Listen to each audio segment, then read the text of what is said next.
All right, so we've got our tidal wave stripper down on this driveway here. A couple things you can take away from it immediately is we started down here at the bottom and worked our way up. You can see the inconsistency of the sealer that was applied. It's really splotchy here.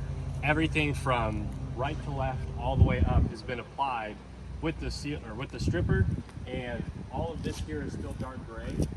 These little white spots that you see here and all the way up there is failed sealer. So if you take a card, you can just kind of see that stuff coming right up. But the big thing to take away from this is whoever has sealed this before didn't do so hot of a job, because it's really thick up there where you're gonna walk out and kind of look at it, but there's nothing down here. So we walk up here and take a look.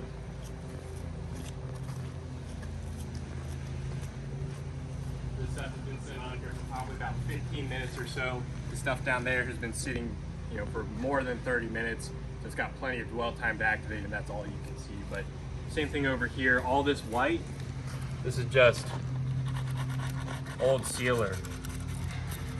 So once we remove this with about 220 degrees of heat and some high pressure, it's gonna make these pavers look really, really good when it's done.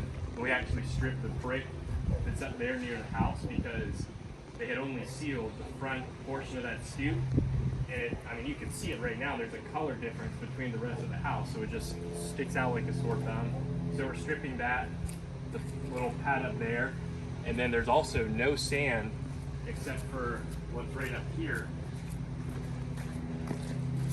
on this little porch area. So again, the tidal wave is starting to eat through some of this sand here to help us when we go back, but it's just your regular play sand, your install sand here. So these are going to clean up really well.